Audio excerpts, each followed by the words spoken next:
In the United States, thousands of missing person reports are filed every year. Many of them are resolved within days, some within hours. But a small percentage never reach closure.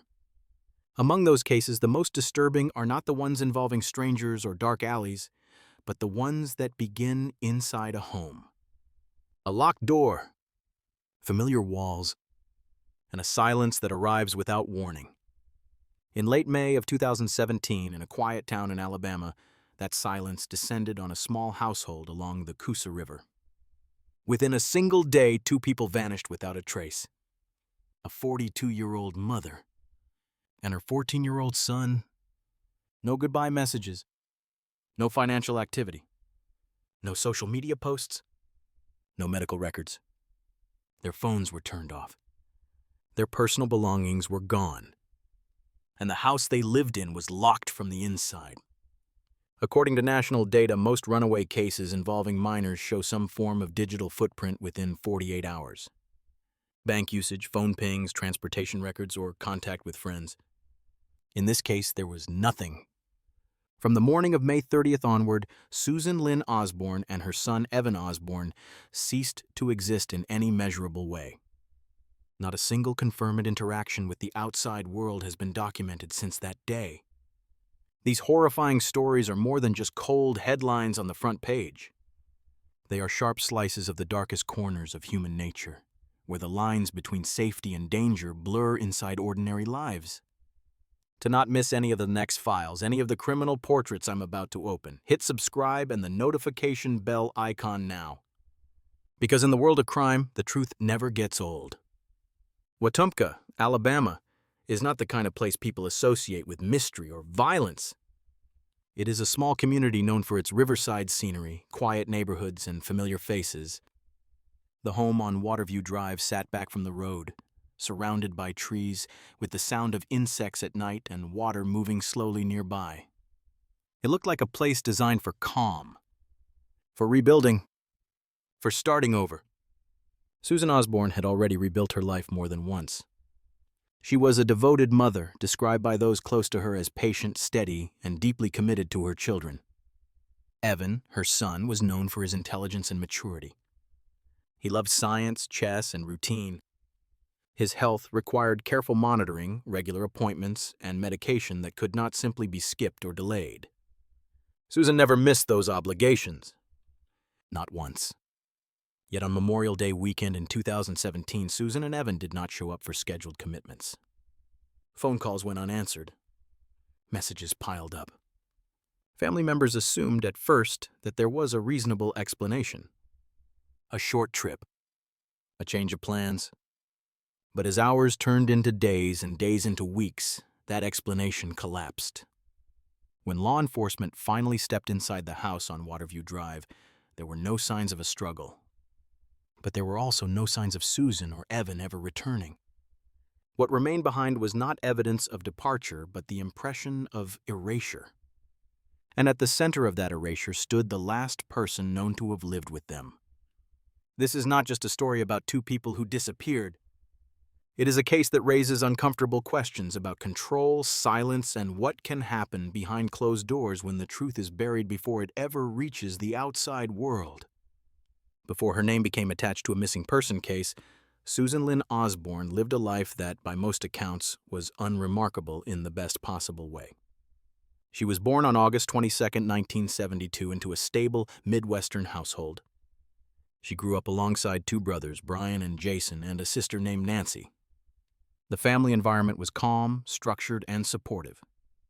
There were no documented signs of instability, abuse, or dysfunction. According to those who knew her, Susan developed into an independent and socially confident young woman, someone who formed close bonds easily and valued loyalty above all else. Susan maintained a particularly strong relationship with her mother, Linda. Even into adulthood, their communication remained frequent and warm. Family gatherings, phone calls, and shared milestones continued uninterrupted. There was nothing in Susan's early life that suggested a pattern of impulsive behavior, secrecy, or disappearance. She was consistent, predictable, grounded, In 2005, Susan married and later relocated from Michigan to Alabama. On June 25, 2002, her son Evan was born. The marriage eventually dissolved, and Susan found herself raising Evan largely on her own. Despite having the option to return north and rely on family support, she chose to remain in Alabama. According to family members, Susan wanted to prove she could build a stable life independently. That decision defined much of what followed. Evan Osborne was not an average child. Teachers described him as intelligent, observant, and emotionally mature beyond his years. He enjoyed chess, science, and routine. He was not disruptive or rebellious. He was cautious, thoughtful, and deeply attached to his mother. Their bond was evident to anyone who spent time with them. Susan structured her life around Evan's needs, particularly his health. He required ongoing medical monitoring and prescription medication. Appointments were scheduled months in advance. Prescriptions were refilled on time. There was no record of negligence or missed care. Later, Susan had a daughter, Anna Grace, from another relationship. That partnership also ended, and what followed was a long and emotionally exhausting custody dispute. For several years, Susan navigated court dates, legal filings, and negotiations, all while continuing to raise Evan. Friends described this period as draining but clarifying. Susan became more cautious about who she trusted. She focused inward, prioritizing stability and predictability. Around 2009, Susan met Holly, a fellow single mother who had moved into a home across the street. Their friendship developed quickly. They shared daily conversations, childcare responsibilities, and emotional support. Holly would later become one of the most important figures in understanding Susan's final months. At the time, however, she was simply a trusted confidant, someone Susan spoke to openly and without fear. It was years later, during the summer of 2013, that Jerry Michael Osborne entered Susan's life. The meeting was unplanned. Susan and Evan were spending the day fishing, an activity they shared regularly. Jerry happened to be there. A conversation began. Names were exchanged. Nothing about the interaction appeared significant at the time. Jerry presented himself as a former member of the United States Air Force. Official records later showed that his military service ended due to disciplinary issues. According to colleagues, he struggled with authority and exhibited a volatile temperament. After his discharge, Jerry worked as an emergency dispatcher connected to a military base. Those who interacted with him professionally described him as guarded, suspicious, and controlling, though outwardly calm in public settings. Over the next several weeks, Jerry made repeated appearances. He initiated conversations. He engaged Evan with discussions about fishing equipment and school. The relationship developed quickly, but not in a way that initially alarmed anyone. Within months, Susan and Evan were spending regular time at Jerry's home on Waterview Drive in Wetumpka, Alabama. The property itself played a role in shaping perceptions. It was quiet, secluded, and bordered the Coosa River. The house sat back from the road, surrounded by trees. To Susan, it represented safety and distance from the chaos she had endured in previous years. Evan thrived in the environment. He spent time outdoors, helped with chores, and appeared relaxed. In January of 2014, Susan and Jerry married. There were no invitations, no guests, no advance notice to family or close friends. The marriage was announced after the fact. When questioned, Susan explained that they wanted something simple and private. At the time, this explanation was accepted. Susan had never sought attention or spectacle. In the early months of the marriage, nothing outwardly suggested trouble. Jerry continued working. Susan focused on the household. Evan maintained his academic performance. They owned 2 dogs. Weekends were spent fishing, cooking, and maintaining the property. Neighbors described the household as quiet and orderly. But beneath that appearance, the balance of control was already beginning to shift. What looked like stability was in reality the closing of a system. And Susan, without fully realizing it, was stepping into a world where her independence would soon be tested in ways she had never faced before. From the outside, life on Waterview Drive appeared settled. The house was quiet, the routine predictable, Jerry left for work. Susan managed the household. Evan attended school, completed his assignments, and spent afternoons near the river or helping around the property. To neighbors and casual acquaintances, there was nothing remarkable about the family. And that was precisely what allowed the deeper changes to go unnoticed. The shift did not arrive suddenly. It unfolded in small, almost reasonable steps. At first, Jerry framed his suggestions as concern. He encouraged Susan to spend more time at home. He told her she did not need to work, that his income was sufficient, that her focus should be on family. According to individuals familiar with the situation, Susan hesitated but eventually agreed. She left her job and became financially dependent on her husband. That decision marked a quiet turning point. With her income gone, Jerry assumed control over household finances. Bills, purchases, and expenditures flowed through him. At the same time, his interest in Susan's communication with others intensified. Phone calls were no longer private. He insisted they be placed on speaker. He positioned himself nearby when she spoke to family members. Over time, he began monitoring messages, questioning who she contacted and why. Susan's connection to the outside world narrowed. Conversations with her mother and siblings became less frequent. Her friendship with Holly, once constant, grew strained by distance and silence. When Holly did see Susan, she noticed subtle changes. Susan appeared cautious. Her responses were measured. She avoided eye contact at certain moments, as though aware of being observed even when Jerry was not present. Jerry maintained a composed public image. In social settings, he was polite and reserved. There were no visible outbursts. No raised voices. That contrast mattered. It allowed any concern Susan might have expressed to feel uncertain, even to herself. There was no single event she could point to. Only a growing sense that her autonomy was slipping away. As time passed, Jerry's absences became more frequent. He would leave for days without explanation. When Susan asked where he had been, he provided vague answers, often invoking work-related assignments or matters connected to her ongoing custody situation involving her daughter. The explanations lacked detail, but Susan initially accepted them. She had spent years navigating legal processes and understood how complicated they could be. In September of 2016, one of those absences took on a different character. Jerry disappeared for several days without notice. His phone went unanswered. Messages were ignored. Susan, increasingly uneasy, reported him missing. Shortly afterward, she checked their shared phone account and discovered activity during the period he claimed to be unreachable. Calls had been made. 2 of them were placed to a taxi service. When confronted, Jerry sent Susan a photograph of a house, claiming he had been gathering information related to her custody case. The explanation did not align with the phone records or the timeline. For the first time, Susan openly acknowledged to herself that he was lying. Around the same period, she learned that Jerry had listed her boat for sale. The boat was not simply property. It was a personal project she had worked on herself, restoring it piece by piece. She had not given permission for it to be sold. By the time she discovered the listing, it was already live. The decision had been made without her involvement. Taken individually, each incident could be rationalized. Together, they formed a pattern.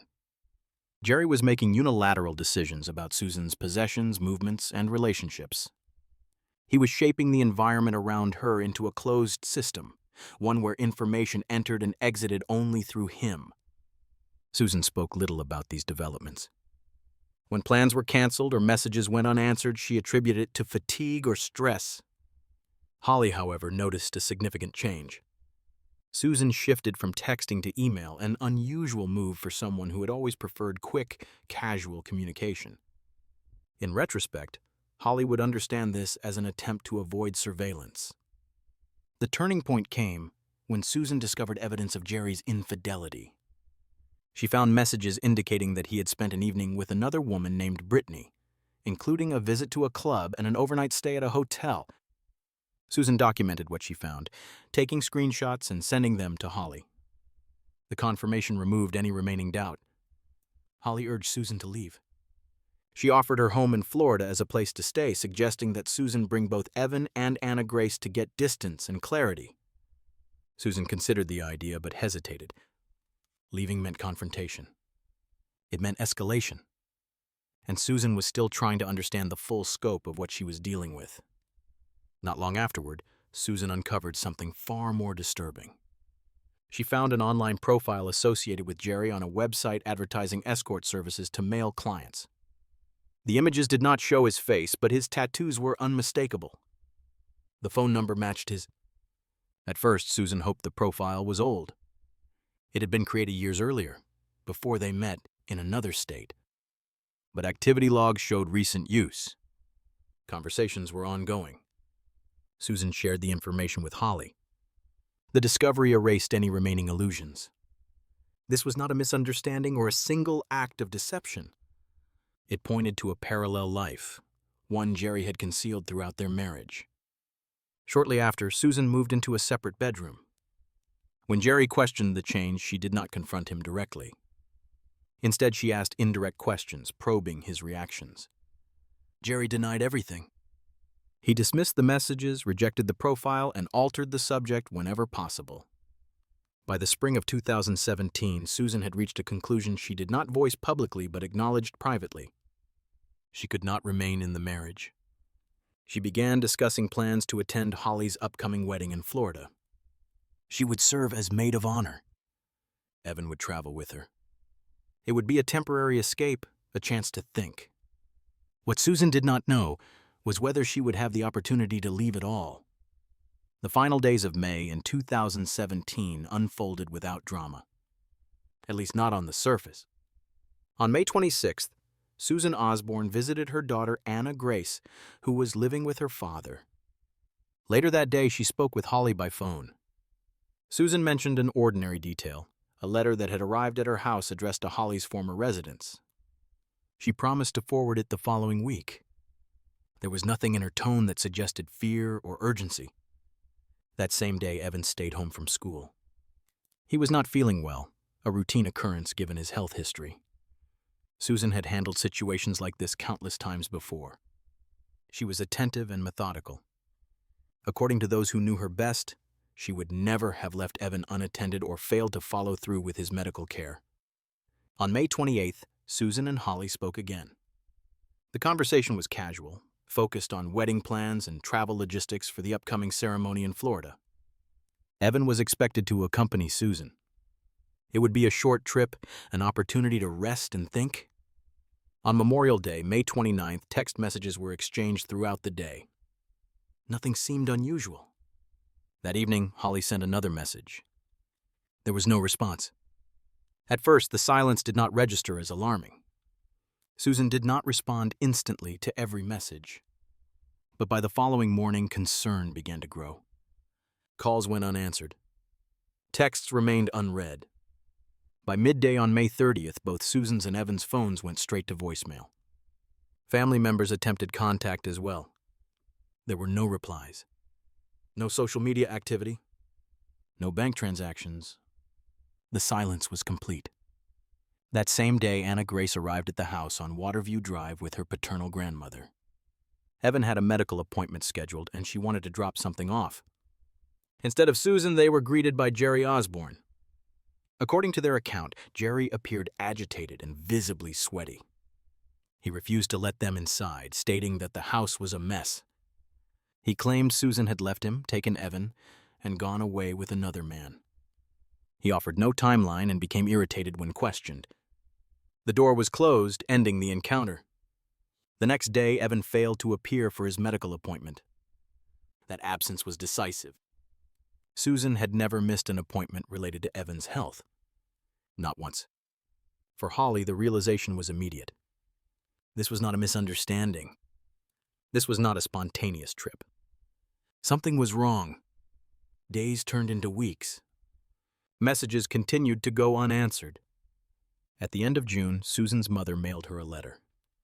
It was returned as undeliverable. On July 28th, exactly 2 months after the last confirmed contact, Susan Lynn Osborne and Evan Osborne were officially reported missing. The Elmore County Sheriff's Office initiated a welfare check at the Waterview Drive residence.